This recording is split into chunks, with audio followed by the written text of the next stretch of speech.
Hello students, I am Bhajan and welcome to my channel BioG. आज हम बात करने वाले हैं अबाउट द ह्यूमन फिजियोलॉजी का एक टॉपिक है मूवमेंट एंड लोकोमोशन।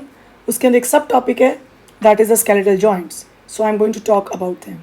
हाँ जी, आई थिंक सो कुछ टाइम पड़ गया हमारे और आपके बीच में, बट नाउ ऑनवर्ड्स ये दूरियां भी नहीं रहेंगी। अब हम रेगुलर अपना लेक्चर्स डालते रहेंगे। ओके जी, so let's start. But start करने से पहले, if you like my content please share and subscribe also.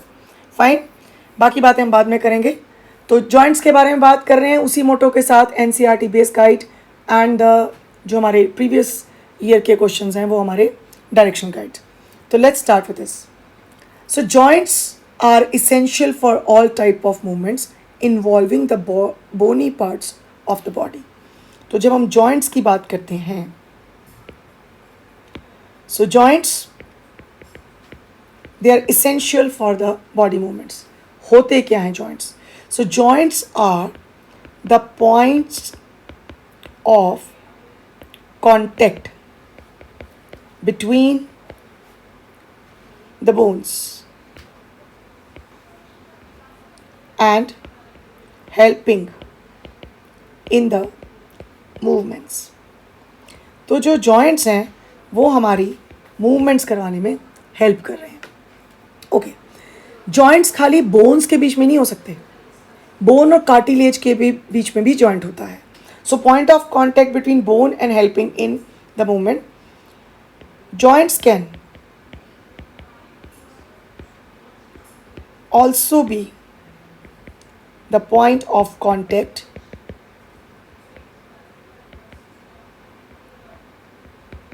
between bone and cartilage. तो दोनों साइड पे हो सकता है। Okay, so joints are essential for all type of movements. Locomotory movements are no exception to it. तो locomotory movements उसके लिए कोई exception नहीं है। Now, joints are the point of contact between bones and cartilage. We have all done it. The force generated by muscles is used to carry out movements through joints. तो जो force generate हो रहा है वो force कौन generate कर रहा है जी? फोर्स जनरेट कर रहे हैं मसल, और उससे हमारे जॉइंट्स मूव कर रहे हैं। Where the joint act as fulcrum. आपने सिजर देखी होगी, आप सिजर के दो पॉइंट्स जहाँ पे क्रॉस करते हैं वहाँ पे एक पेच लगा होता है। So this is a kind of fulcrum which helps in the movement. तो ये जो फिज़िक्स में हम जो लीवर सिस्टम पढ़ते हैं उसके अंदर we do about that is the आपका जो लोड होता है, then there is a effort and then there is a fulcrum. तो फल्क्रम, एफर्ट एंड लोड और रेजिस्टेंस, तो इसके बारे में जो बात करते हैं lever system, similar kind of lever system पे हमारी बोन्स भी ऑपरेट करती हैं। Okay, the movability at the joints very depending upon different factors. The joints have been classified into three major structural forms, namely fibrous, cartilaginous and synovial. सबसे पहले I would like to tell you कि जो joints होते हैं उनका classification दो levels पे हम करते हैं। Basically multi levels पे होता है, पर खैर मैं यहाँ पे दो की बात करूँगी। So one level is this कि on the basis of the structural forms and other is the on the basis of functional forms. तो यहाँ जो बात करी गई है वो structural form पे करी गई है, फंक्शनल पे नहीं NCERT कर रही। सो हमारा लेक्चर है वो पॉसिबली NCERT के आसपास ही घूमेगा, बट थोड़ी सी डिस्क्रिप्शन जितनी ज़रूरत है वो हम साथ साथ ले लेंगे। ओके जी, so joints according to structural forms, तो joints can be classified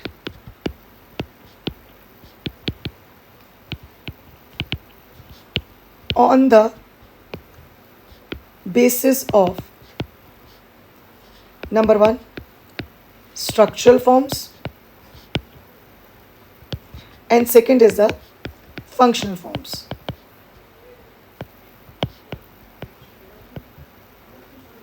We do have any other modes of classification also.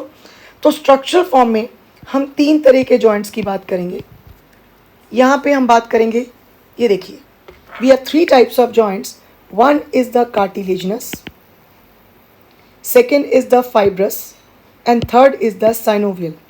तो सबसे पहले I'll write about the fibrous joints, second is the cartilaginous joints, and third is the synovial joints. So here I have a ready-made picture for the classification of joints. We have three types of joints: fibrous, cartilaginous, and the synovial joint. Here you can see, you can just make out from the figure कि कुछ examples भी हमारे पास हैं, जैसे कि skull sutures हैं, और ये आपको vertebral column दिख रहा है, और यहाँ पे आपको ये आपको basically pectoral girdle, shoulder girdle दिख रहा है. तो सबसे पहले हम बात कर रहे हैं अपने fibrous joints की. So fibrous joint do not allow any movement. This type of joint is shown by flat skull bones which fuse end to end with the help of dense fibrous connective tissue. सबसे पहले तो fibrous joint. Basically they are, अब movement के हिसाब से they are the immovable joints.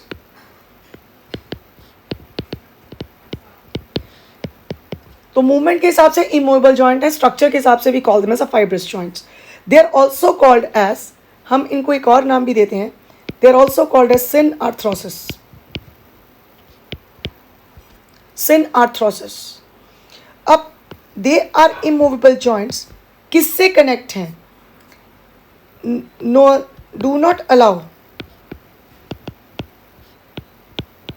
Any movement. ये movement को allow नहीं करते.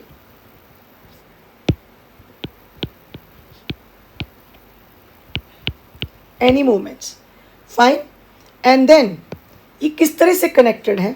दे आर कनेक्टेड और they are attached with the help of dense fibrous connective tissue. यानी अटैच्ड किसके बीच में अटैच? बोन्स में. They are made up of dense fibrous connective tissue. They provide cement like attachment. जैसे cement लगा होता है, आपने देखा होगा, जिस तरह से हम सीमेंट की अटैचमेंट होती है उस तरह की अटैचमेंट इनकी आती है. Provide cement like attachment between bones. So where do you find this? You will find them, example क्या है इनकी? The sutures. तो one example is the sutures. Sutures are present in between skull bones. So different types of sutures are present. तो skull की bones they are immovable joint with the help of the sutures. Sutures क्या चीज़ हैं? एक cement जैसा tissue है, और वो tissue क्या है? Dense collagen, that is dense collagenous tissue है, वाइट फाइब्रस टिश्यू है, और ये रेगुलर टिश्यू है. जैसे हम कनेक्टिव टिश्यू में बात करते हैं, लूज टिश्यू है और हमारे पास डेंस टिश्यू है, डेंस रेगुलर और डेंस इरेगुलर. ये रेगुलर डेंस की टाइप है. तो they are dense fibrous connective tissue. Of course, this is dense regular fibrous connective tissue. That too is a collagenous fibers. Okay, so it is between skull bones. And second, also found tooth जो है in socket, यानी tooth in sockets. ये भी हमारे पास जो example है, second example I will take, जो कि फाइब्रस जॉइंट्स की है, that is tooth in socket. यानी सॉकेट के अंदर जो टूथ का अटैचमेंट है, इसको गम्फोसिस कहते हैं, बट मैं उन सारी टर्म्स को यहाँ पे नहीं बोलना चाह रही, because that is not of I mean your use, क्योंकि आपको वो सारी टर्मिनोलॉजी नहीं आएगी. माइंड यू वन थिंग, हम यहाँ आपको नीट के लिए प्रिपेयर करवा रहे हैं. तो my ideology of the teaching is to make you understand कि आपके लेवल पे कितनी ज़्यादा चीज़ों की ज़रूरत है.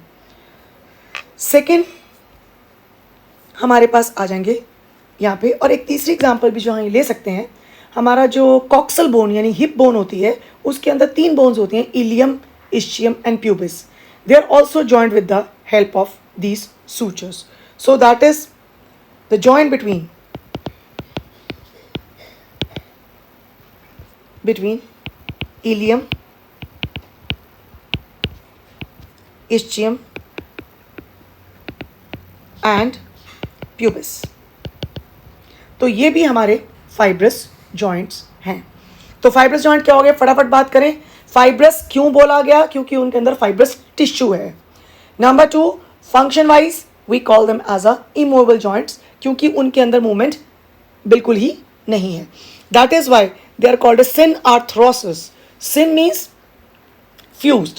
The study of joint we call it as arthrology. एक टर्म यहाँ पे मैं यूज करना चाहूँगी. What is the arthrology? That is the study of joints.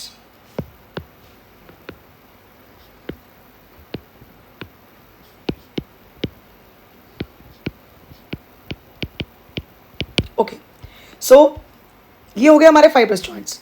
Now we next come to, अब हम बात करेंगे कार्टिलेजनस जॉइंट्स की। तो in the cartilaginous joints the bones involve are joint together with the help of cartilage. वहां था जी fibrous tissue, यहां क्या है, cartilage.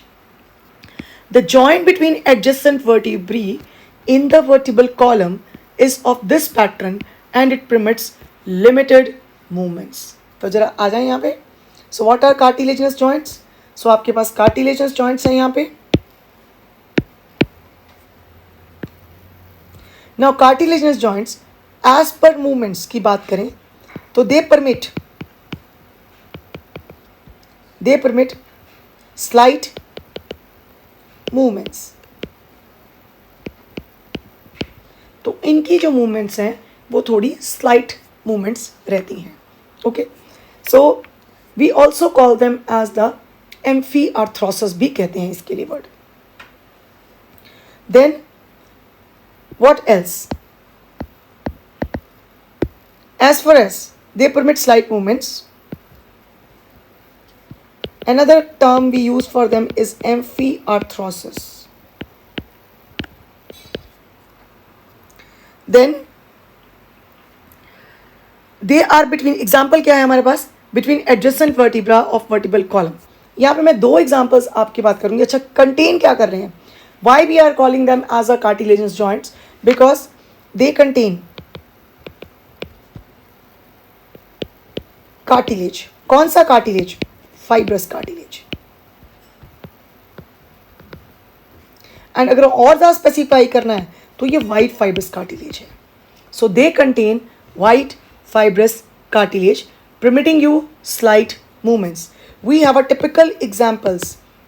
One example is between pubis bone, तो हम इसको pubic symphysis भी कह सकते हैं एक। और सेकंड है आपके जो वर्टिबल कॉलम होते हैं उसकी जो 2 प्रोसेसेस हैं, आई मीन वर्टिब्री के अंदर प्रोसेसेस होती हैं। तो सुपीरियर और इन्फीरियर प्रोसेस, आर्टिकुलर प्रोसेस के बीच में, यानी 2 वर्टिब्रा के 2 आर्टिकुलर प्रोसेसेस के बीच में जो जॉइंट आता है, this is the example of the your cartilaginous joints. I am sorry, यहाँ पे कार्टिलेजनस जॉइंट नहीं है। जो तो वर्टिब्रा की आर्टिकुलर प्रोसेसेस के अंदर आता है वो एग्जांपल आती है साइनोवियल जॉइंट की। यहाँ पे एग्जांपल था इंटरवर्टिबल डिस्क। यहाँ पे मैंने थोड़ा सा गलत बोल दिया आपको, तो यहाँ पे मैं करेक्ट कर रही हूँ अपने आप को। One is the cartilaginous joint is the intervertebral disc. This is an example of the cartilaginous joint. So just excuse me for that. पहला आ गया between the adjacent vertebrae and second आ गया आपका एग्जाम्पल pubic symphysis का। तो ये जो joints हैं, जो आपकी 2 प्यूबिस बोन है, प्यूबिस बोन जो हिप बोन की, जो आपकी हिप बोन है, कॉक्सल बोन, जो आपकी कॉक्सल बोन है, उस कॉक्सल बोन के अंदर आपके पास एक इलियम होती है, एक इस्चियम होती है and one is pubis. Now two pubic bones इस तरह से जो मिड वेंट्रली ज्वाइन हो रही हैं over here, it is pubic symphysis. तो यहाँ पे प्यूबिस बोन जो है वो उनके बीच में आ रहा है. This is what is the pubic symphysis. ये यहीं पे आपके जो चाइल्ड बर्थ के दौरान हार्मोन रिलैक्सिन जो काम कर रहा है और वो basically they are loosening the pubic symphysis. So fibrous joints बिल्कुल ही मूव नहीं करने वाले. कार्टिलेजियस जॉइंट्स जिनमें थोड़ा सा मूवमेंट है, ये तो हो गया मूवमेंट वाइज.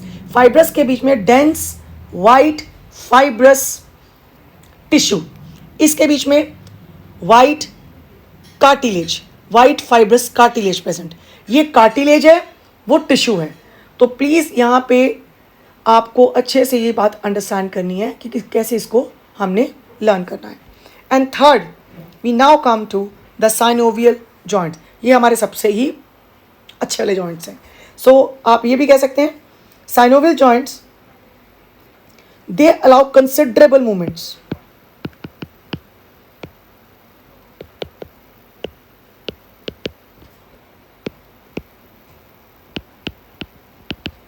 सो जनरली इनको हम डाई आर्थ्रोसिस के नाम से भी जानते हैं. So allow considerable movements synovial joints. Now for this to understand कि साइनोवियल जॉइंट काम कैसे करते हैं और किस तरह से मूवमेंट्स प्रोवाइड करते हैं, इसके लिए हमें आपको साइनोवियल जॉइंट का स्ट्रक्चर आपको समझना पड़ेगा. फिर हम इस रेडीमेड डायग्राम से आपको आगे समझाएंगे. So what is your synovial joint? Look at this. ये हमारे बोन का एंड है, इसको बोलते हैं एपीफाइसिस. ये दो एपीफाइसियल हैं. This is a bone. Bone के जो एंड्स होते हैं इस हिस्से को एपीफाइसिस कहते हैं और ये भी आपका एपीफाइसिस है. This portion is called as your shaft और डाइफाइसिस. तो ये हिस्सा आपका डाइफाइसिस वाला हिस्सा होता है. तो let's not taking into this consideration. हम यहाँ पे जो बात करने वाले हैं we are talking about this. तो ये आपके बोन्स के बेसिकली एपीफाइसियल एंड्स हो गए, समथिंग लाइक दिस. नाउ अब बोन काफ़ी हार्ड है, तो कुदरत ने क्या किया, नेचर हैज़ प्रोवाइडेड कि जब आप इस तरह से मूवमेंट करोगे तो बोन्स तो टकराएंगी, तो वो ना टकराएं इसलिए कुदरत ने उनको पैडिंग दे दी. जैसे घर में आपके पास लकड़ी का सोफ़ा होता है, तो सोफ़े के ऊपर आप डायरेक्ट बैठोगे तो लकड़ी चुभेगी. सो व्हाट यू प्रोवाइड, उसके ऊपर हम कुशनिंग कर देते हैं. So similar kind of cushioning is provided by nature at the ends, that is called as a articular cartilage. तो ये हाँ हमारे पास एक ये समझ लीजिए पैडिंग पड़ी है. ये पैडिंग आपकी आर्टिकुलर कार्टिलेज की पैडिंग है.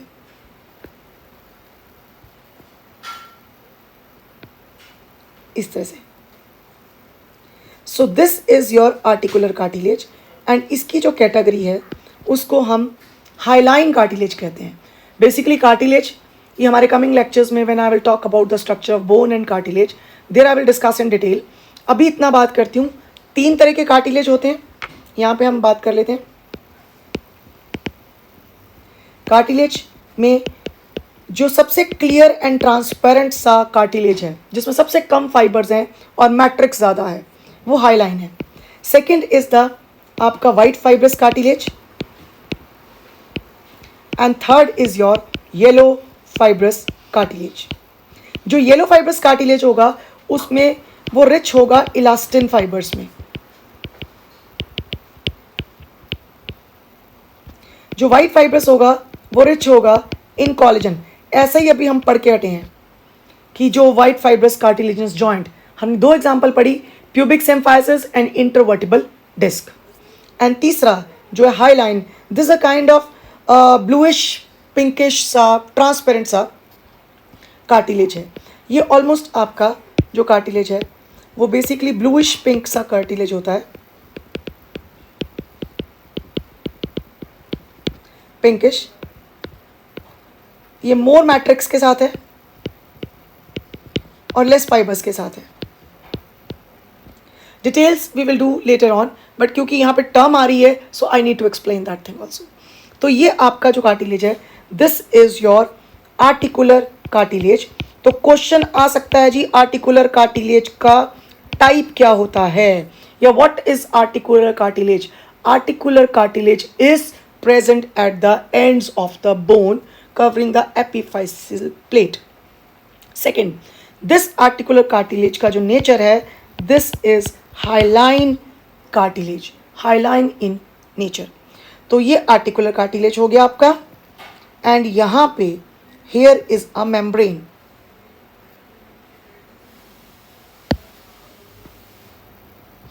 ये एक membrane है. This membrane is called as the synovial membrane.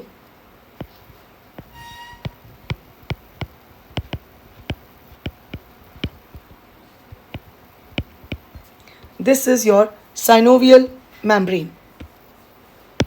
तो यहाँ पे हमने जो बनाया, ये आपका बन गया synovial membrane. Okay, fine. ये बिल्कुल सामने से दिखा रही हूँ. वैसे इसमें यहाँ पे ये synovial cavity बनती है.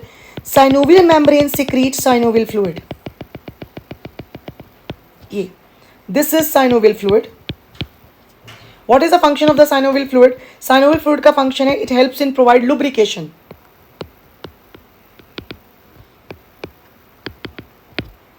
ये क्या काम कर रहा है? ये आपको lubrication provide कर रहा है.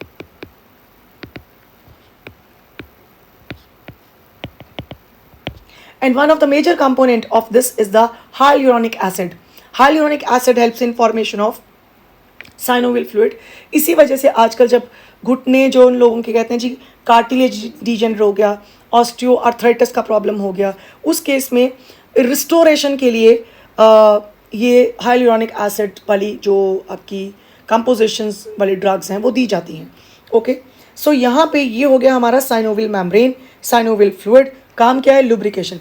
Now see the beautiful structure the I mean nature has provided.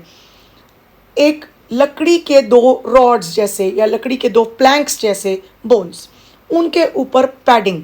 अगर ऐसे बोन मुड़ेगी तो ऑफ कोर्स बोन को रोड कर सकती है, एक दूसरे को चुभेगी, बट ऊपर पैडिंग दे दी. अगर इस तरह से मुड़ रही है तो पैडिंग भी तो आपस में रब करेगी.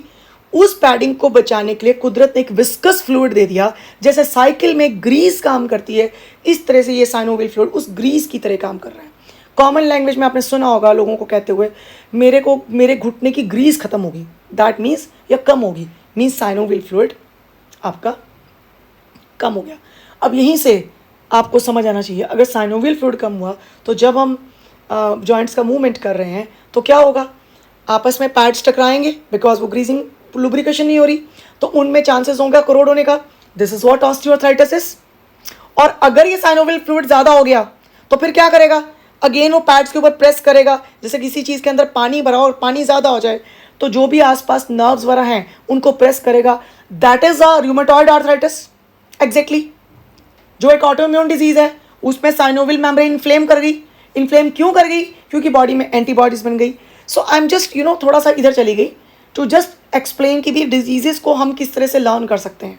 तो यहाँ पे और तीसरी एक डिजीज़ बहुत हम बात करते हैं कि सब कुछ ठीक है, अब इस एरिया में जो आपकी साइनोवियल कैविटी है उसके अंदर अगर यूरिक एसिड के क्रिस्टल आ गए तो condition is called as a gouty arthritis. So that is inflammation of joint is arthritis. अभी मैंने जॉइंट समझाया तो साथ साथ बता दिया, arthritis is inflammation of joint. अगर आपका आर्टिकुलर कार्टिलेज डीजेनरेट हो रहा है, क्यों? साइनोवियल फ्लूइड कम हो गया. वेट बियरिंग जॉइंट्स पे सबसे ज़्यादा प्रॉब्लम आती है, condition is osteoarthritis.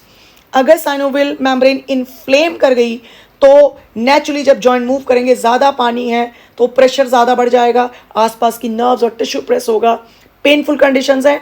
Condition is rheumatoid arthritis. Reason क्या है साइनोवियल मेम्ब्रेन इन्फ्लेम होने का? कि भी आपकी अंदर एक IgM लाइक एंटीबॉडी बनती है और वो एंटीबॉडी हमारी साइनोवियल मेम्ब्रेन को इन्फ्लेम करती है. सो this is a kind of auto immune disease. तो इन्फ्लामेशन को कम करने के लिए हम स्टीरॉइड्स वगैरह ले सकते हैं. ये सब मैं आपको ओरली बता रही हूँ, यहाँ पर मैंने नहीं लिखा, because I will write them in a proper जो लेक्चर होगा डिटेल वाला, उसमें बात करेंगे. और third arthritis is gouty arthritis. So of course थोड़ा सा डिजीज़ का टच यहाँ पे आ गया. अब जरा बात कर लेते हैं. अब यहाँ पे हो गया so here is just a brief, अभी ये स्ट्रक्चर पूरा नहीं है अब, बट वो आपके स्कोप से बाहर है. So here we have a covering, इसके ऊपर एक कवरिंग आती है, ये कैप्सूल कवरिंग. बेसिकली वो कैप्सूल कवरिंग ये आ गया इस तरह से.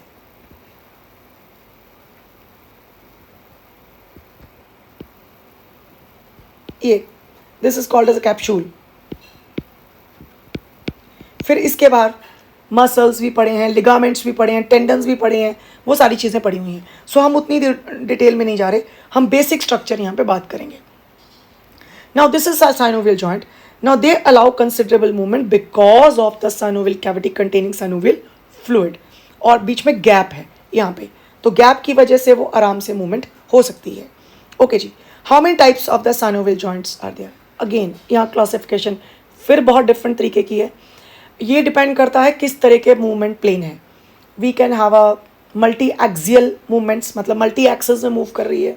We have a bi axial movements, दो एक्सेस वाइज मूव हो रहा है, और मोनो एक्सियल मूवमेंट्स हो सकती हैं. सो डिपेंडिंग अपॉन किस तरह की मूवमेंट्स हो रही हैं, किस एक्सेस में हो रही है, उस हिसाब से हम उनको डिवाइड कर देते हैं. So we have main 6 type of joints. So one is called as a gliding joint, then we have a hinge joint, and we have a pivot joint, ellipsoidal joint, and saddle joint, and ball and socket joint. तो यहाँ पे हम बात करने वाले हैं आपके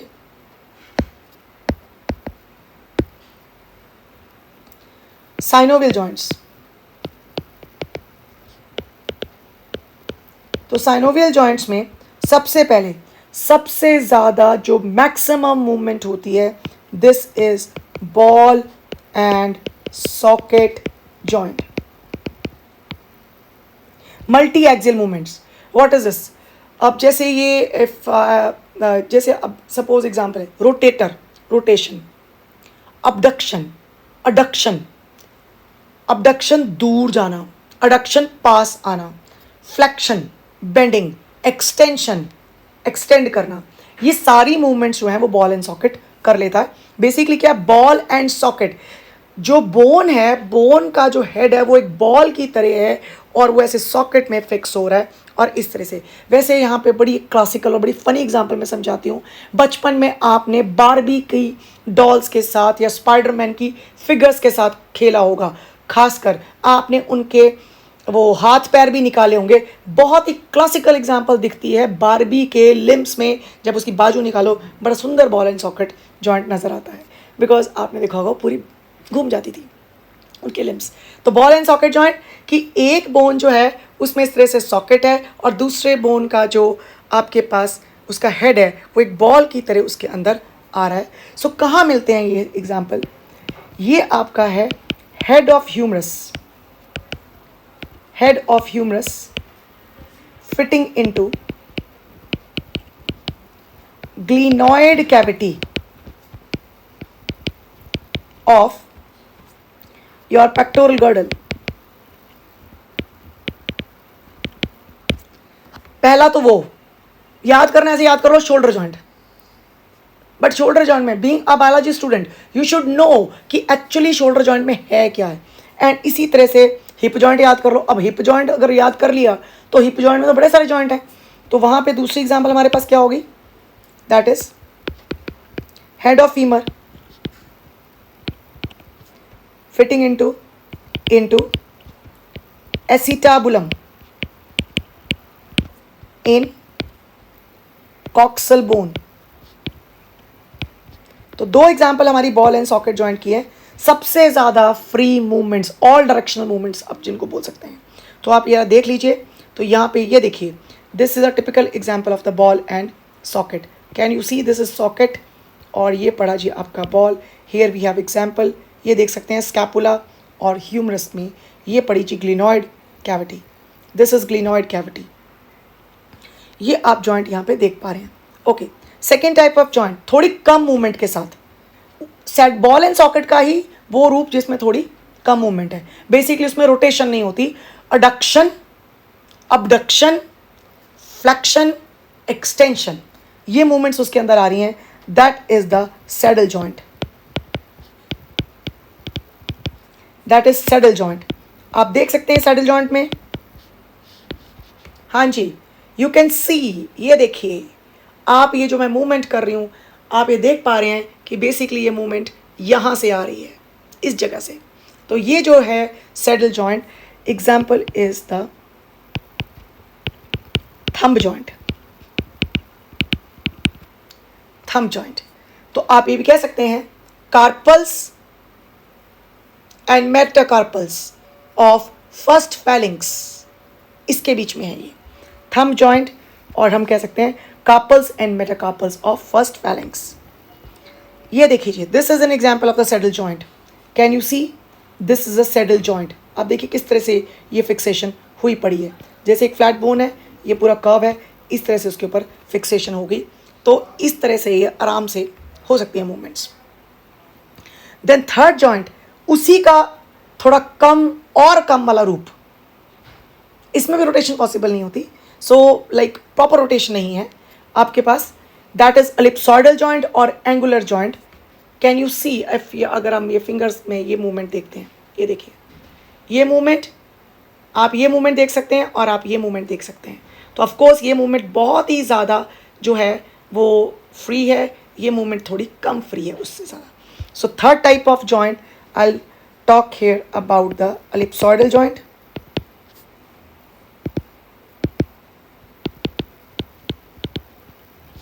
Joint, also called as angular joint, angular joint। तो ये है एलिप्सॉइडल और एंगुलर जॉइंट। एग्जाम्पल आ गई, आप ये देखिए, ये हो गया हमारे मेटाकार्पल्स और आपके ये वाले हो गए फेलेंजेस, ये हो गया इस तरह से हो गया, ये जो मैं ऐसे हाथ घुमा रही हूँ। आप फर्स्ट को छोड़ दीजिए, ये जो है carpals and metacarpals, between carpals and metacarpals,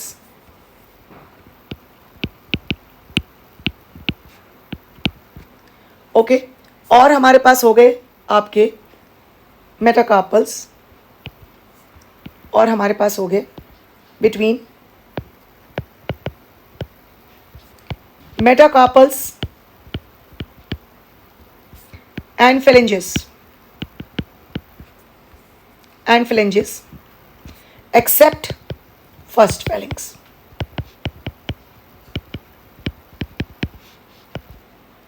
तो ये हमारे पास आपका आ गया, दैट इज एंगुलर और एलिप्सॉइडल जॉइंट। इसको कंडाइलॉइड जॉइंट भी कह देते हैं।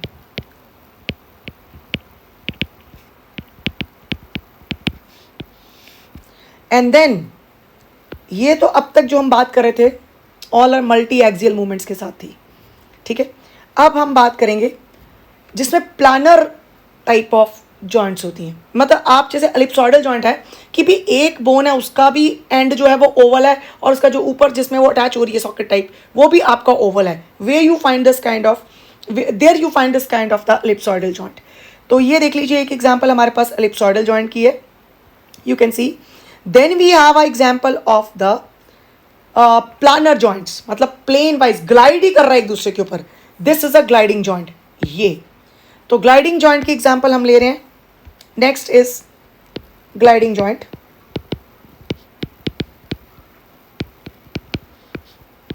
And we call them as planar joint also, okay.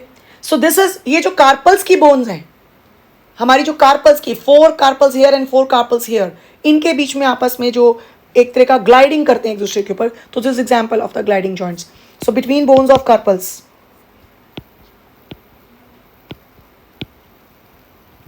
Bones of carpals, ऐसे ही बिटवीन बोन्स ऑफ टार्सल्स, ये एग्जाम्पल आ गई।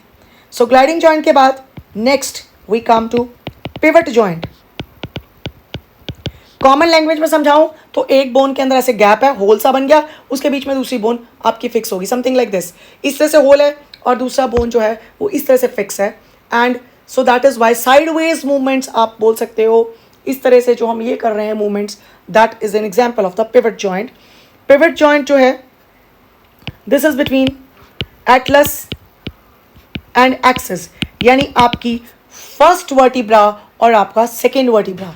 ये जो साइड वाइज मूवमेंट हम कर पा रहे हैं ये है जी हमारा पिवट जॉइंट। और फिर हम आते हैं सिंगल प्लेन मूवमेंट के ऊपर, यानी कि आप ये देख पाएँ, अगर आप ये देख पा रहे हैं, ये मेरी जो उंगली है, मेरी जो फिंगर है वो इस तरह से मूव कर रही है, बट अगर ये इस तरह से ऑलमोस्ट 90 डिग्री पे बेंड कर रही है, ऑपोजिट बेंड नहीं हो सकती। सो दैट मीन्स ये सिंगल प्लेन डोर की तरह मूवमेंट है। जैसे डोर एक साइड पे खुलता है, दूसरी साइड पे नहीं खुल रहा। I am not talking about swinging door, of course normal door जो है, तो hinge joint. So that is the hinge joint, like door की तरह एक ही साइड पे हो रहा है। तो इंटरफिलेंजियल joints,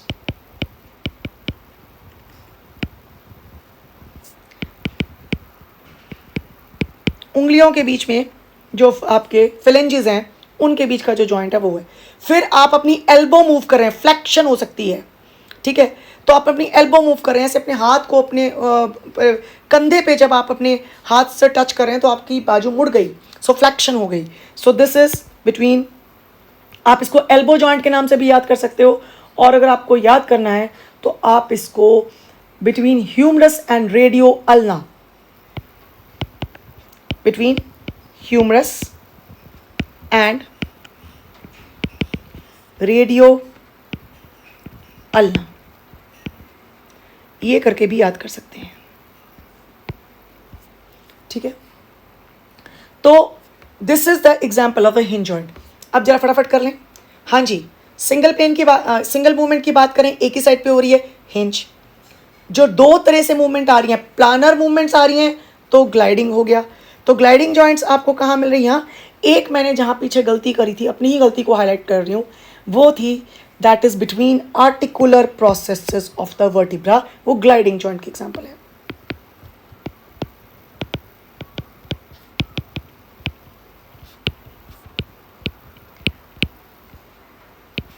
vertebrae, adjacent processes of the vertebrae.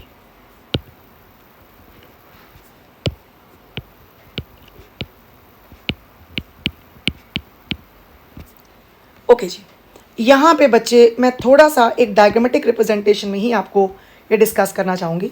ये देखिए, हाँ जी, फुल प्लेन मूवमेंट्स मतलब जो हर तरह से घूम जाए, बॉल एंड सॉकेट।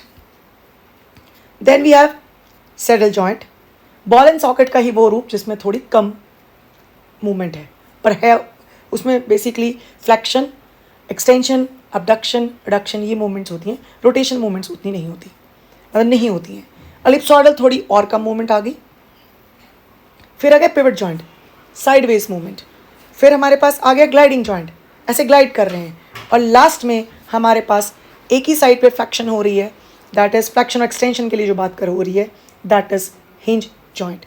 नाउ ये तो हो गए हमारे टाइप्स ऑफ साइनोवियल जॉइंट। यहाँ पे I have a good examples of the joints, मैंने तो फिर भी कम लिखी हैं। यहाँ पे पिवट जॉइंट में एक एग्जाम्पल हम और देते हैं।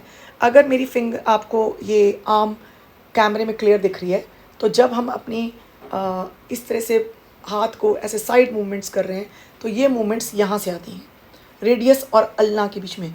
तो रेडियो अल्नल जॉइंट, एक्चुअली रेडियस और अल्ना में दो अलग अलग तरह के जॉइंट्स मिलते हैं, एक उनके प्रॉक्सिमल एंड में मिलता है और एक बीच में मिलते हैं।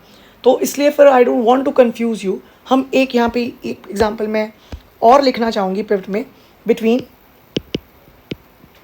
रेडियस एंड अल्ना, जो उनके प्रॉक्सिमल एंड पे है,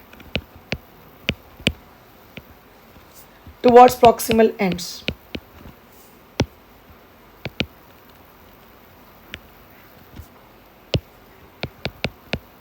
towards proximal end।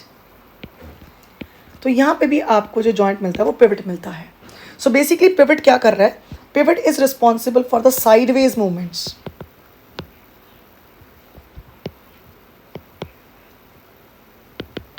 और जिसको कहते हैं बैक एंड फोर्थ मूवमेंट्स भी कर सकते हैं। सो दिस इज अबाउट आज जिसके बारे में हमने बात करनी थी। अब फटाफट अपना इसको पढ़ के ख़त्म करते हैं। Synovial joints are characterized by the presence of fluid-filled synovial cavity between articulating surfaces of two bones. Such an arrangement allow considerable movement, gap है और बीच में फ्लूइड है, इसलिए फ्रिक्शनलेस मूवमेंट्स प्रोवाइड कर पा रहे हैं। These joints help in locomotion and many other movements. Ball and socket between humerus and pectoral girdle. Hinge joint, knee joint की एग्जांपल ले लो। अब नी जॉइंट में क्या हो गया, फीमर एंड टिबियोफिबुला।